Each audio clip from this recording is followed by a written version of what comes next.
In today's video, we are going to talk about the two different types of money blocks. I'm going to help you figure out which one you have, and most importantly, what to do about it. Stay tuned. I'm Nancy Cooper, the Activation Alchemist, and I'm here to help you reconnect with your higher consciousness so that you can make alignment your default setting and finally create that yummy reality your soul actually came here to experience. All right, let's talk about the two different types of money blocks before digging into each one of them. Okay, so money blocks really are just how our body responds to the concept of either receiving money or holding money. Okay, those are the two, if you didn't pick up on that. Receiving and holding. All right. So what will happen is when our nervous system is out of alignment with our desire, it will self-sabotage us. Okay, so it will take us from a space of this is my desire, this is what I want, but our nervous system says that does not feel safe to me, so I'm going to do whatever I need to do to return us back to something that feels safe. Okay, so this is where self-sabotage happens, and it's very subconscious. Okay, this is why we're feeling activated in our body. We don't understand why. We're afraid to take the action. We're afraid we're gonna make the mistake, so we don't do anything at all, right? And we don't know why we're doing this. So it's very subconscious. Okay, so I want to go ahead right now and ask you to give yourself some grace and give yourself some love and tell yourself, hey, we're doing the best we can. All right, but let's dig into these so that we can understand them a little bit better. All right, we're going to start with the receiving block. Receiving is what it sounds, right? Receiving money in. So money coming in. These are those people that are really struggling to have the right amount of income coming into their experience. I will say that the receiving block is part of the holding block. It's kind of a twofold. It's like the holding is so strong that we won't even let ourselves have it. Okay. But there's a deep rooted reason why we're not allowing ourselves to receive money. All right. So for those of you who are struggling to receive money, maybe it's finding clients, maybe it's finding a job, maybe it's finding a job that pays you enough. Okay, this has to do with a core wound of abandonment. All right. So what usually happens for those of us that struggle with this type of block when it comes to money is we most likely had a parent or parental figure that was very unstable. Okay, they did not provide us with the stability that we needed as a child. So money is a masculine entity. It is the energy of provision, protection, support. And if we did not experience a solid masculine energy growing up, then we are going to find that the concept of stability, support, feeling protected, that feels very foreign to us. And so we've always had to be in our own protection mode, right? We've always had to be in that space of hypervigilance, looking out for ourselves, protecting ourselves against any danger, always looking out for potential danger and potential problems. So when it comes to money coming in, we see too much money coming in as an actual threat. Again, this is very subconscious, okay? But we're seeing this as a potential threat because for us, things that come in, they're not something we can count on and rely on. Right? So it's like, I just don't even want you. I'm figuring out how to do this on my own and figuring out how to survive. I don't need another thing coming in that is going to make me feel like I can surrender and relax into safety. And then the rug is pulled right out from under me, right?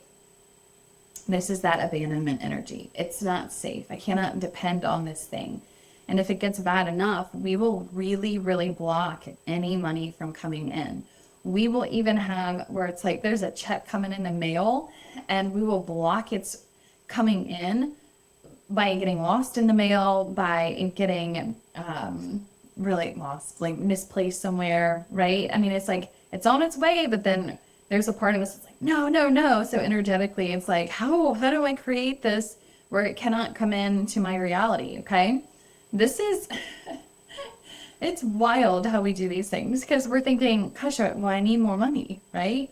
But if that part of us is saying, well, more money isn't safe, then we will not be able to attract it into our reality. It will not be able to come in. So if you grew up with a parental figure that was like a covert narcissist or a covert passive aggressive narcissist, someone who was constantly manipulative or threatened to withdraw support, whether it was emotional abandonment, whether it was physical support. If you don't do it my way, if you don't go to school and get this degree, if you don't do this thing, then I won't pay for it or I won't help you with this. That kind of energy, this is going to create that receiving money block. And it doesn't have to just be the masculine, like the dad or the father energy. This could also be a mother, especially if it was in a dynamic where the mother was more masculine in the marriage and in the relationship. Okay, so whatever that energy of that was supposed to be the protection, provision, all of that, if they were not creating stability, if they were not in a position where they were allowing you to feel unconditionally loved and supported, receiving and allowing a significant amount of money into your reality is going to be completely out of alignment with what your nervous system feels comfortable doing. It can't happen. Okay. Let's talk about the next step. What if it does? What if somehow it does? Receivers are also going to have trouble holding it. So let's talk about that holding block there. The holding block has to do with if I get money, I'm really, really bad with it, right? I don't feel good having it. I don't feel worthy keeping it. We will find that we do like the dopamine spending, right? Where we're just going out for those dopamine hits, a way to distract ourselves, shopping online, spending some money, trying to get some dopamine going in our brain, trying not to have to sit with the uncomfortable feelings or thoughts or things that are coming up for us. The shoes are never more important than your car payment, FYI. Just saying. Okay, you know this vibe, you know this energy where we purchase the things and then we can't make our bills or we're struggling with our money at some point until next payday, and then we see this thing in our closet that we purchased and we have shame and guilt around it, so we never wear it or take it out, but we almost leave it there where our closet becomes like a museum of reminders of shame and guilt. You know what I'm talking about. Tell me if you know what I'm talking about with this, okay? So what happens for this? Like why does this holding block or this holding money wound happen? This is going to be for my people pleasers, okay? So these are for those of us that moved into a space early in childhood where they felt very, very responsible for their caregiver. Okay, so if we had a parental figure that had a lot of moods or that couldn't regulate themselves or that made us feel like our behavior was constantly responsible for their happiness, we are probably going to find that as adults, we're going to struggle holding on to money. Okay, because our nervous system is programmed to associate our worth with needing to fix something. All right? So if I'm not having to fix something, I'm not worthy of this energy, this love and support. Okay? This provision, this protection. I'm not worthy of it.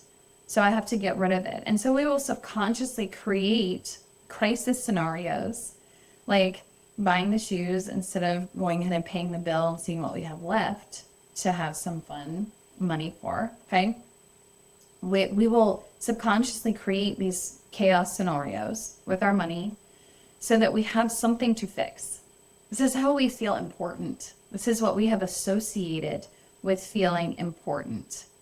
Because when we've been able to come in and say, oh, I'm needed now, they need me to help them, whether it's overextending ourselves financially to bail someone out, whether it's purchasing something that we don't need, but so it makes someone else happy.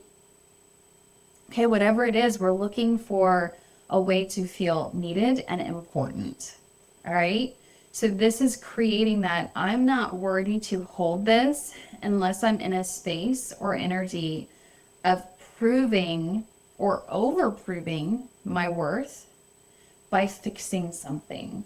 And so if we don't have something for someone else to fix, we will then subconsciously create those scenarios with our finances so that we have something we have to fix, right? We've got a chaos. How am I going to make my rent this month? How am I going to do this? Where does all my money go? I know I need some.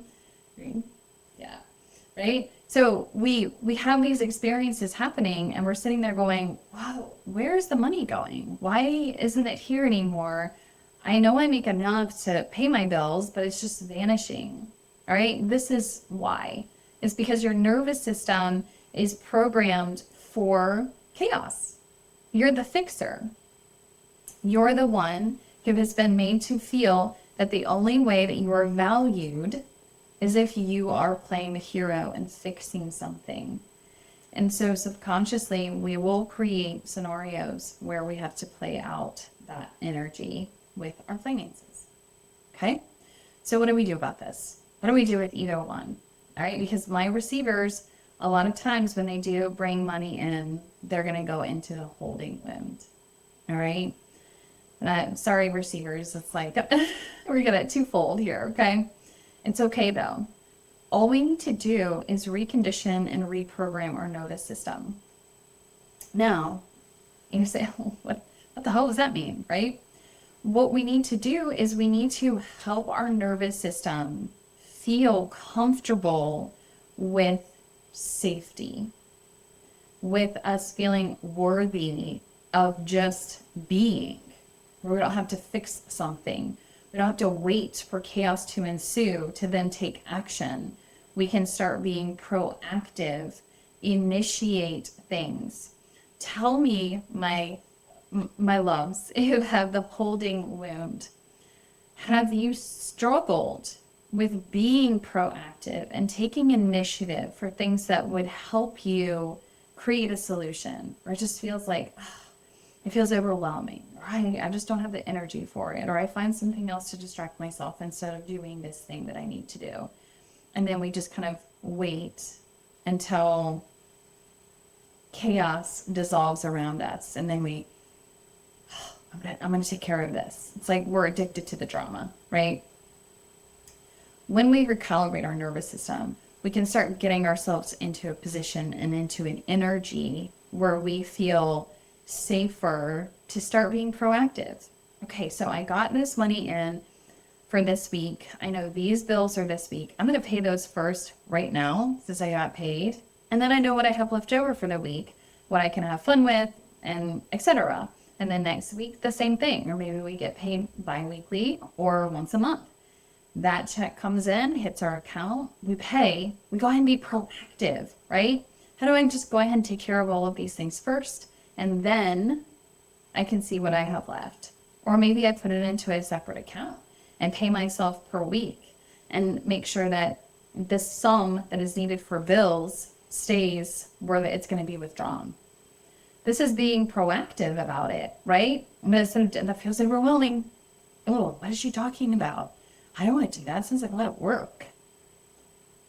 But having to scramble and figure out chaos and deal with late payments and all that, that's okay, right?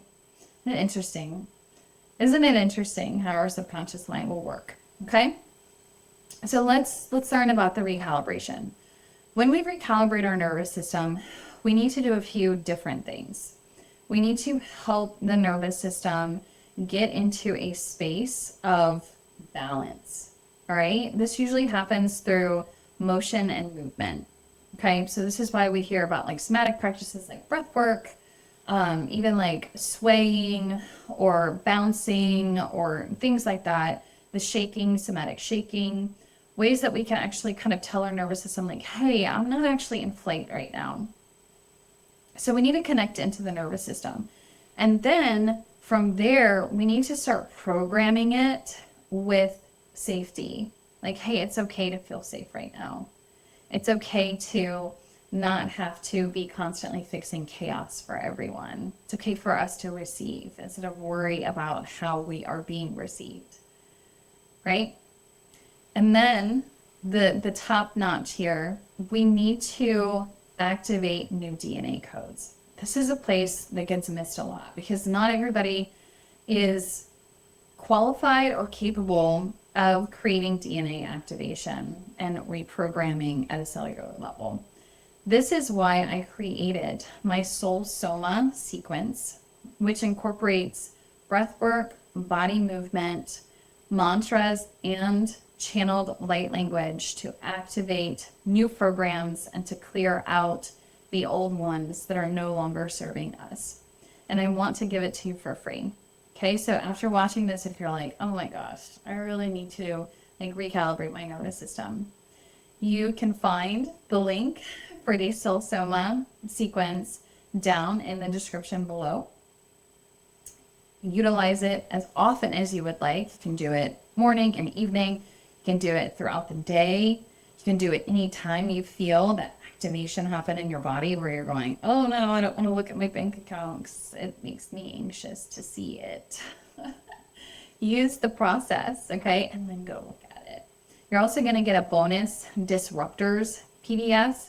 That is going to help you not only through the Soul Soma sequence to start recalibrating the nervous system, but it's going to give you some strategies for how to disrupt the program that's causing this cycle to repeat. So if you want it, just click the link down in the description and I will see you on the next video.